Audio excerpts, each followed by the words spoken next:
professor will give you battle ready to take your competition down. I hear the bell. Let's get to class.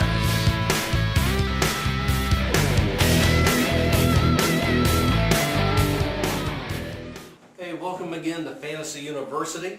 He's the professor. I'm NOSTER. He's here to grade. I'm here to predict. And today we're going to be grading and predicting AFC wide receivers coming from the South and West divisions. The obvious pick out of this group is Andre Johnson, an absolute man among boys. If you don't know Andre Johnson's the best out of this group, then don't play. Plain and simple.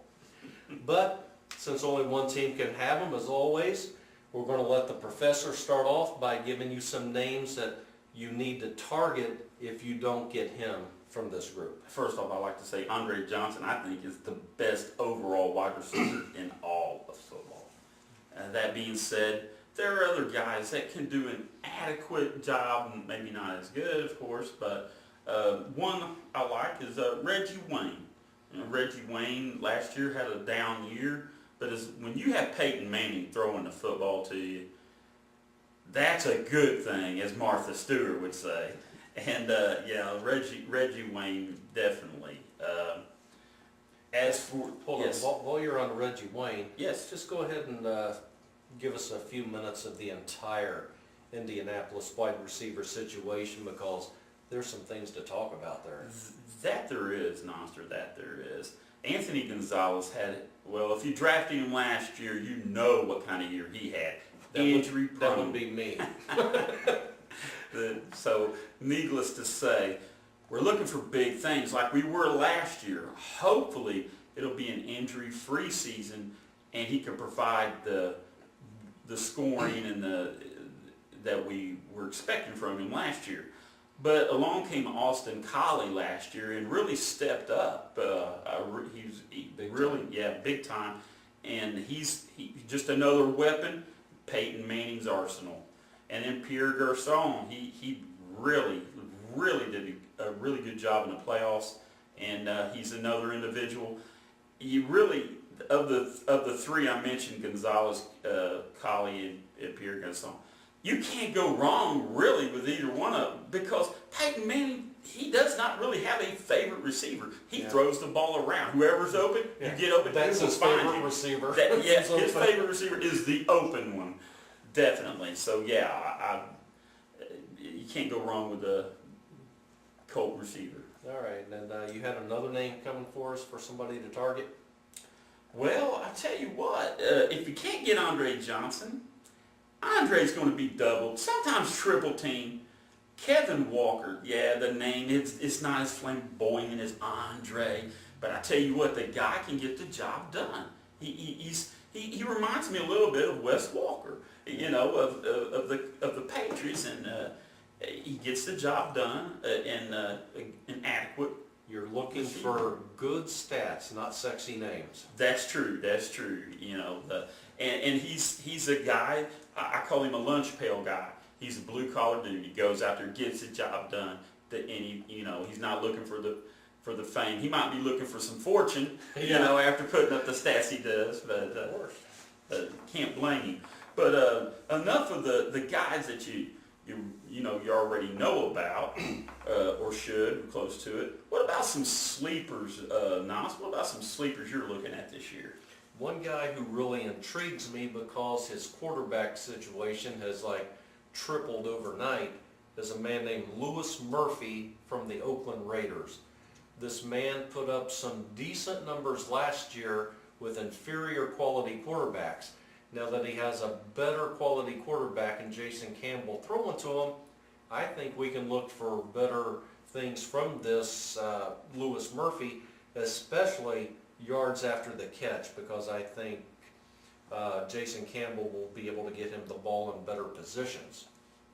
I also like a name that used to be on your list, you might be overlooking now, but he's not that old, and he's still good, and he's had 1 year in the system, and I'm talking about Chris Chambers from the Kansas City Chiefs. The guy is a first-round talent that you'll be able to get in the 5th or 6th round easy. I think he will put up tremendous numbers. He has Dwayne Bowe, a speedster, on the other side, and Matt Castle with a much improved offensive line. I think the Kansas City Chiefs are going to surprise a few people this year. Last year, the Kansas City Chiefs were one of my 4 teams I went in on draft day, and so were the Oakland Raiders, where I wasn't drafting any of them. But they've done some good things in the offseason, picked up some good guys, and got some good talent.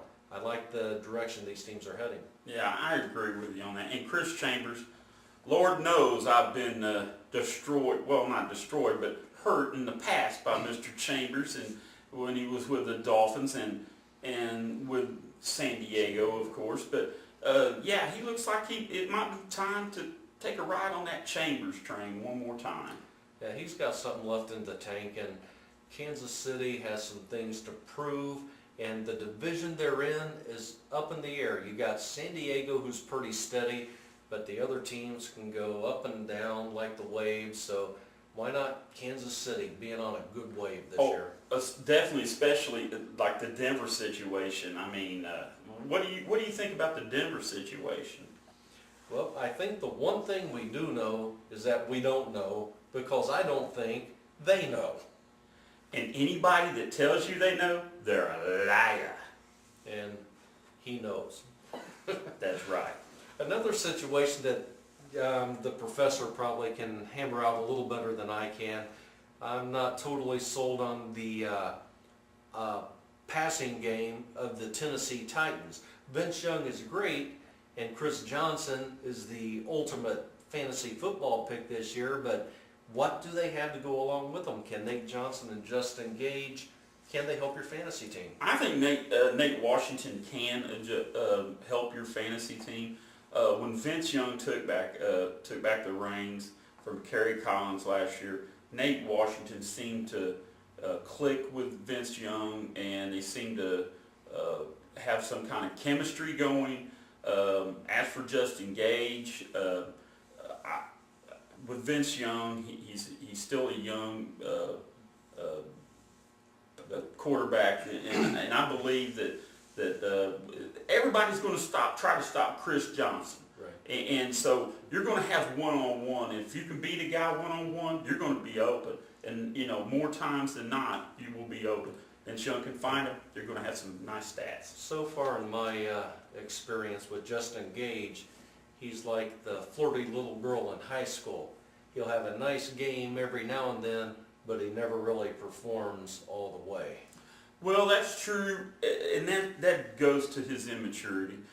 But as time goes on, and he's learning the system better and everything, I think he's going to steadily improve to where you're going to get a little bit more consistency out of him. And before we sign off here, just one guy from a team we haven't mentioned yet, Mike Sims-Walker of the Jacksonville Jaguars. He had a nice year last year, put up some decent numbers. If you get him as your number 3 or 4 wide receiver, I think you'll be okay. You do not want to count on this guy in your top 2 positions. Well, I do not like David Garrard, so I think Sims will probably go down a little bit this year. They do like to run the ball, and I sort of disagree with the Mike Sims-Walker. Sorry, Mr. Walker. I'm sure he's over it. Hey, thanks for joining us today, and if you have any questions, you can always email us at fantasyuniversity00@yahoo.com. I'm Noster, he's the professor. Have a good day and a better tomorrow. I don't even think we even talked about San Diego's receivers.